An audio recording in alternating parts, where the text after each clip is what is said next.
Welcome to the InfoWars Nightly News. I'm David Knight. It's Monday, January 27th, 2014, and tomorrow is the big night that Obama is going to give us his State of the Union. Or maybe we should say it's the state of his regime, because they've put out press releases that are being echoed throughout the mainstream media about how he's going to assert his unilateral agenda. See, that's semantics for dictating what he's going to do. And of course, he's filing executive orders, he's usurping powers that are not given to him in the Constitution, and then he's locking up critics of his regime. He's befriending and supplying al-Qaeda terrorists.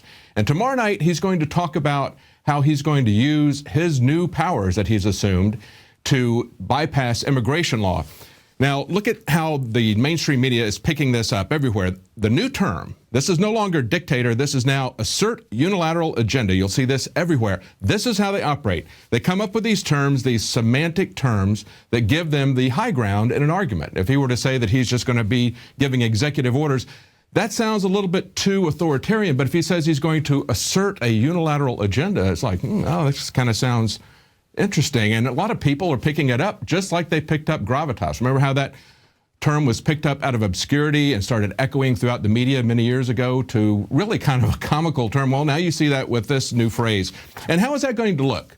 Well, we see that just as his friends on the left are calling for him to be more of a dictator, to assert his unilateral agenda, we now see that the CFR, the Council on Foreign Relations, is calling on him to assert his friendship of al-Qaeda, to openly proclaim it, to embrace them. They've been supplying them, training them, and allying with them for quite some time. And of course, as Ted Cruz and Dennis Kucinich have pointed out, we were going to be acting as al-Qaeda's air force in Syria. But the Council on Foreign Relations is pointing out they want him to do more. In an article entitled "The Good and Bad of RR al-Sham," yeah, it's a sham, all right, an al-Qaeda-linked group worth befriending, the authors even admit that the leader, quote, published a statement praising bin Laden and al-Qaeda's current chief, al-Zawahiri. And they said it underscored the fact that al-Qaeda and RR al-Sham are joined at the hip. Well, of course, even though they're joined at the hip, though, we should be supporting them. And we should do it, and this is what's changed, we should do it openly. Openly. They've been doing it covertly for quite some time, as we've pointed out for a very long time at InfoWars. Now they're going to come out and do it openly, just as they're now openly persecuting political enemies. We see that Dinesh D'Souza has become a target of the Obama administration, and the guy who produced his documentary on Obama said, "I never feared my government until now." Now, this is the same guy who produced Schindler's List, and he says, "I've never had the occasion to think that I had to fear my government. I never had the thought that I had a reason to look over my shoulder until now." Because why? Because Obama has been attacking the Tea Party with the IRS and with the FBI. Now he's attacking filmmakers. He's attacking political opponents, finding minor violations with his opponents while they let things like Fast and Furious and Benghazi go unaddressed. There's no criminal actions here. Now, during the Nixon administration, if you'll remember, the IRS commissioner did not execute the enemies list that Nixon gave him. He set it in the safe, and then he gave it to investigators later on. But on Obama's watch, exactly the opposite happens. They audit all of these Tea Party organizations, and then the FBI works with them on the audits, and nobody gets investigated. No one goes to jail. Now, the other thing that he's going to hit when he asserts his unilateral agenda tomorrow night, the key thing that he's going to hit on is going to be immigration. And Senator Sessions pushed back on that today. He said immigration spikes are generating income inequality. And he points out, he says, today the U.S. admits 1 million immigrants a year. The plan supported by the president and Senate Democrats would increase that to 3 million a year, or 30 million unskilled immigrants over the next 10 years. Did anyone ask the American people if they wanted to triple immigration? No, of course they wouldn't, because he's pursuing a unilateral agenda. He's not going to ask the American people. He's not going to ask Congress if they want to go along with this, because he's pursuing a unilateral agenda. It's just everything in the Constitution is out. You have no checks and balances, and Congress has no say because Obama's just going to execute his executive orders. Now, it's not just the Obama administration, but it's international bankers who are getting into the act, who are working geopolitically, as well as doing some very fishy things with currency controls and with gold. We've asked if we could have an audit of the Federal Reserve. Maybe we should ask if we can audit Fort Knox as well.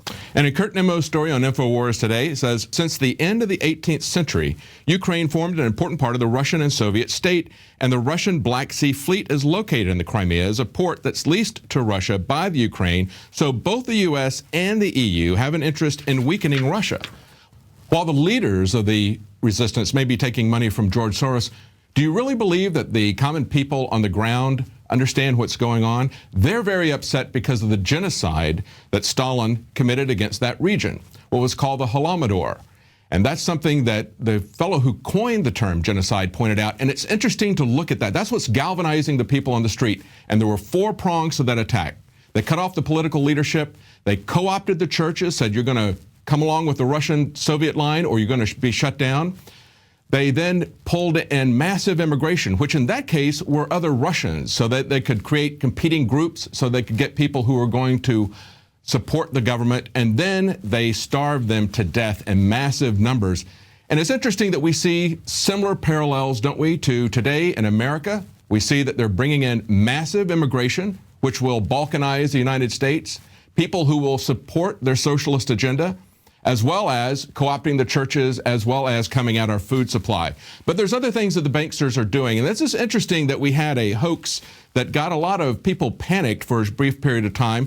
And Paul Joseph Watson's story says China cash transfer hoax plays into bank-run fears. He said there was an article by Forbes' Gordon Chang, now deleted, that claimed that the People's Bank of China, the central bank, has just ordered commercial banks to halt cash transfers. Now, of course, that got people's attention because just the previous day, they had seen HSBC hold back deposits from people, saying, you can't have that money.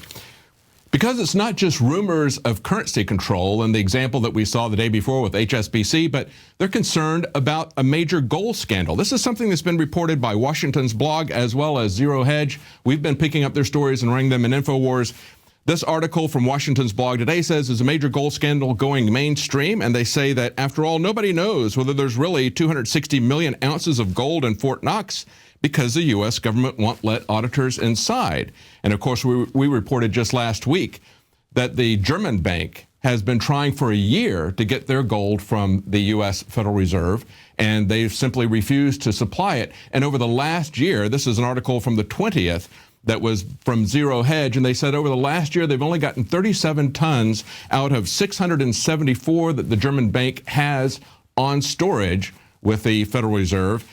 And the U.S. has only supplied 5 of those 37 tons. Most of it has come from France. Now, of course, that's only 0.7% of the gold that Germany is asking for has been supplied. So the question is the gold there?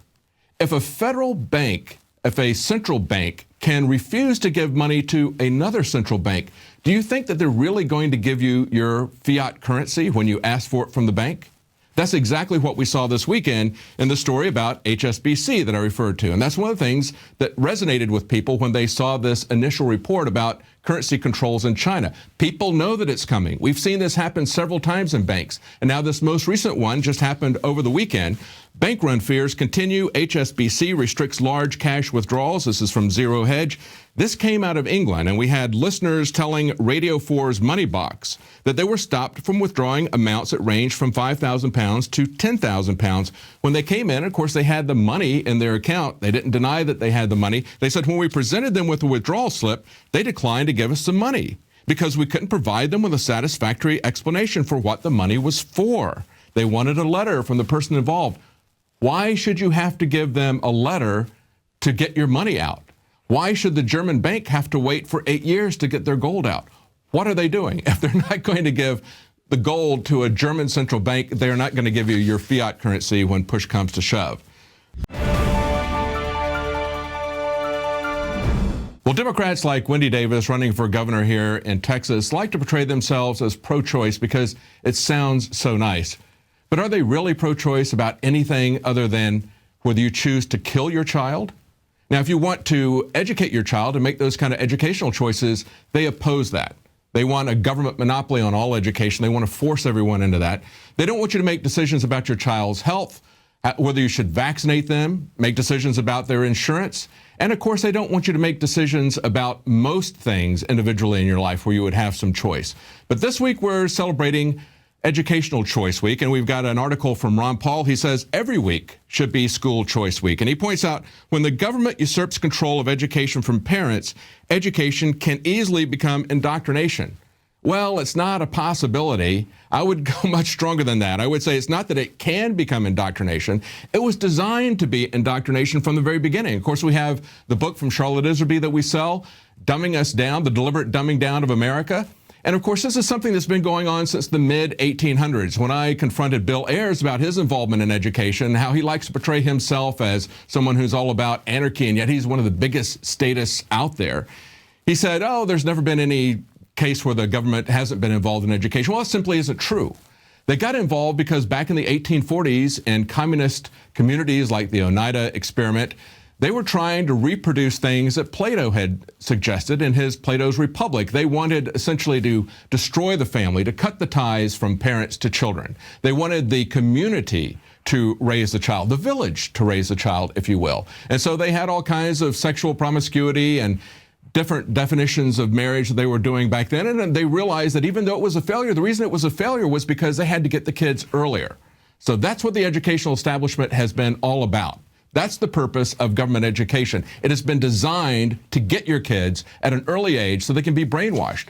Now we have an article that came out today from Kit Daniels, and they want to know if they're doing a good job of brainwashing your kids. So they are going to have in New York a data collection program that's going to track students from preschool to their career. They call it P-20. In other words, from preschool to 20 years of age. But of course, they're not going to stop at 20 years of age. Now, this is being promoted by New York State and the Bill and Melinda Gates Foundation. And they say, quote, it will allow NYSED, that's the New York State Education Department, and other agencies to link data without the need for agencies to unnecessarily add new regulations or seek legal policies to collect data out of their purview. In other words, they're just going to start pulling all this stuff together so they don't have to go to all that trouble of trying to come up with some kind of a legal justification for spying on you, for storing all of your information. Of course, every time we turn around, that is the government's main objective. They view you and your children as slaves. So one of the things you can do is get out of the system. That's the most effective thing you can do for yourself, for the future of this country, is to opt out of the system, to exit it.